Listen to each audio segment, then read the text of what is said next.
Welcome back to this channel and इस video में मैं आपको 5 मिस्टेक्स बताने वाली हूँ जो जनरली कैंडिडेट करते हैं और कुछ गलतियाँ मैं भी की हूँ, तो मैं आपको बेहतर बता सकती हूँ जिससे आप एज अ बिगनर ये गलतियाँ अवॉइड करो। दूसरों की गलतियों से सीखोगे तो आपका ही टाइम बचेगा।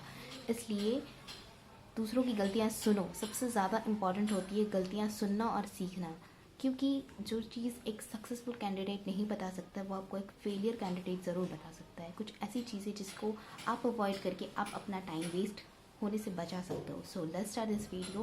एंड जो सबसे पहला मिस्टेक जनरली कैंडिडेट्स करते हैं वो है प्रोकास्टिनेशन। क्योंकि प्रोकास्टिनेशन ऐसा है कि चलो यार आज मैंने इतना कर लिया, अब थोड़ा कल कर लेते हैं, परसों कर लेंगे, कल से परसों चला जाएगा, परसों से फिर नेक्स्ट डे चला जाएगा। तो ये चीज़ जो होती है ना कहीं आपका टाइम किल कर रहा है और आपको अपने सक्सेस से एक स्टेप दूर करते जा रहा है बार बार। सो इट्स बेटर कि प्रोकास्टिनेट करना बंद करो। मैं भी करती थी कभी, तो मैंने तो ये चीज़ ख़त्म किया है और आप भी करो तो बेहतर होगा। और दूसरा सबसे बड़ा मिस्टेक, प्री और मेंस को आप साथ लेके स्टार्ट नहीं करते हो और नहीं लेके चलते हो, जो कि सबसे बड़ा पॉइंट है कि आपका प्री निकलता है, मेंस नहीं निकलता, या फिर कहीं ना कहीं मेंस में जाके फंसते हो या प्रॉब्लम होता है। तो प्री को तो करो यारो, साथ ही साथ मेंस भी करो, और साथ ही साथ मेंस के लिए सबसे इम्पोर्टेंट थोड़ा जीए वगैरह करते चलो, और इंग्लिश का भी पैसेज वगैरह थोड़ा धीरे धीरे जब आप प्री लेवल में प्रो हो जाते हो तो फिर आपको मेंस लेवल का भी करते चलना चाहिए। और साथ ही साथ मैथ्स में या कॉन्स में कुछ डीआई सॉल्व करते रहना चाहिए। रीजनिंग में मिसलेनियस सेक्शन पे ज़्यादा ध्यान देना चाहिए मेंस के लिए।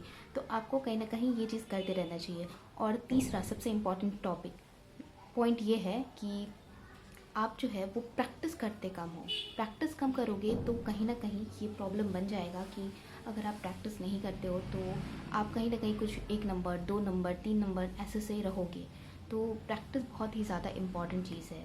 और प्रैक्टिस कहाँ से कर सकते हैं, तो वो बेहतर है कि आप जो सही समझो, लाइक टेस्ट तो देना ही देना है, पर एज इन कि कुछ लोग टेस्ट से ही प्रैक्टिस कर लेते हैं और कुछ लोग कुछ पीडीएफ्स कुछ वीडियोस इस तरह से टेस्ट करते हैं, मतलब प्रैक्टिस करते हैं। तो बेहतर है आप अपना सोच सोचो।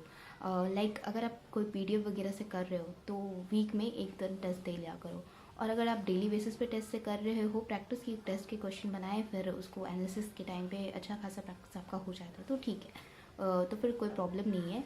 और टेस्ट का मैं एक सेपरेट वीडियो बना दूंगी जिसमें किस टेस्ट को हमें फॉलो करना चाहिए, कौन सा टेस्ट सही होगा, वो सब आपको क्लियर कट बता दूंगी कि अभी के टाइम पे क्या सही है और क्या नहीं है। ओके। सो जो थर्ड मिस्टेक था उस पर हम चलते हैं। सॉरी, थर्ड मिस्टेक तो मैंने कवर कर ही दिया, जो कि एडिक्वेट प्रैक्टिस आप नहीं करते हो वो।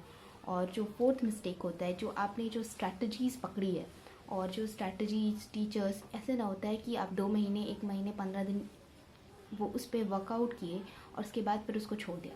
मतलब कुछ टीचर से पढ़ना स्टार्ट किए, हाँ स्टार्टिंग में अगर 1 क्लास 2 क्लास 3 क्लास देखो किसी टीचर का आपको समझ आता है तो ठीक है, उसको कंटिन्यू करो, अदरवाइज छोड़ दो।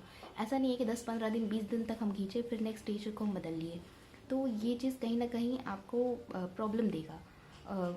लॉन्ग रन में आपका इससे काफ़ी प्रॉब्लम होगा। लाइक आपका कोर्स सिलेबस अच्छे से कंप्लीट नहीं हुआ, एक ही टॉपिक को अलग अलग टीचर से आप देखते रहे, काफ़ी ज़्यादा कन्फ्यूज़न क्रिएट होगा वहाँ पे। तो बेहतर है कि आप स्टार्टिंग में 1 से 2 टीचर 3 टीचर को बदल के देखो। अगर आपको जिनसे सही समझ में आता है उनसे पढ़ो, लेकिन फिर कंप्लीट पढ़ो उनसे। लाइक और स्ट्रैटेजीज़ जो यूट्यूब पे भर भर के टू डू लिस्ट स्ट्रैटेजीज़ मिलते हैं, उसको किसी एक का पकड़ो और फॉलो करो, और थोड़ा बहुत उसमें अपना मैनिपुलेशन करो, अपनी टाइम के अकॉर्डिंग अपने अकॉर्डिंग स्ट्रैटेजीज़ को चेंज करो, बनाओ और अपने अकॉर्डिंग बनाओ। क्योंकि कहीं ना कहीं स्ट्रैटेजी होता है वो अपना होना चाहिए, किसी और का होगा तो हमें ज़्यादा बेनिफिट नहीं मिलने वाला, क्योंकि वो अपने अकॉर्डिंग ढाला हुआ कि उसका कब टाइमिंग है उठने सोने बैठने का, तो वो उसके लिए सूटेबल होगा। कुछ लोग डे में पढ़ना बेहतर महसूस करते हैं, कुछ जो है नाइट में। तो आप उसको अपने अकॉर्डिंग चेंज कर लो। पर हाँ, एक स्ट्रैटेजी अगर पकड़ते हो तो किसी एक का पकड़ो और अच्छे से उसको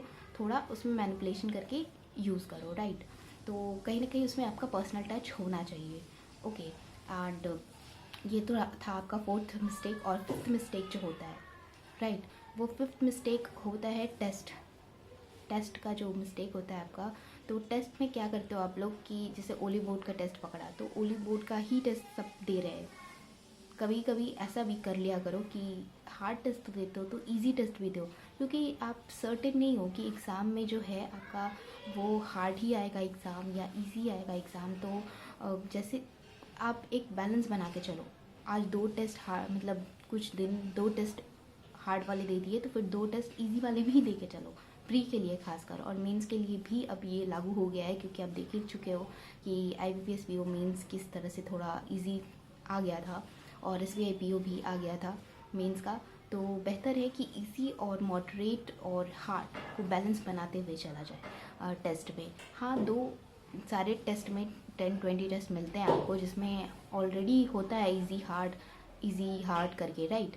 लेकिन आप खुद से भी उस इजी हार्ड को लेके चलो, ताकि आपका बैलेंस बनना बहुत ज़रूरी है। हार्ड क्वेश्चन, हार्ड टेस्ट में आप कैसे परफॉर्म कर रहे हो, इजी में कैसे परफॉर्म कर रहे हो, वो आपको पता चलता जाए, राइट। ये इंपॉर्टेंट है। तो हार्ड टेस्ट के लिए तो आप जान ही रहे हो, only word is the best. और बिगिनर्स के लिए कहीं ना कहीं टेक्स्ट बुक अच्छा है, क्योंकि इसमें लॉट्स ऑफ कंटेंट है। आप आराम से इजीली टेस्ट से भी प्रैक्टिस करना चाहोगे तो हो जाएगा आराम से। तो बिगिनर्स के लिए वो सही है, और प्रैक्टिस मॉक भी है सही, तो आप वो सब कर सकते हो। और ऑल दो सारे टेस्ट होते हैं, आपको चाहो तो PDF से भी कुछ कुछ मीम्स की प्रैक्टिस कर लेना, राइट। तो वो अच्छा रहेगा। और अगर आप टेस्ट से रिलेटेड न्यू वीडियोस मैं बना दूँगी, वो बेहतर होगा, सब कुछ अच्छे से डिटेल में बता के। Okay, so that's all, thank you, bye bye, take care.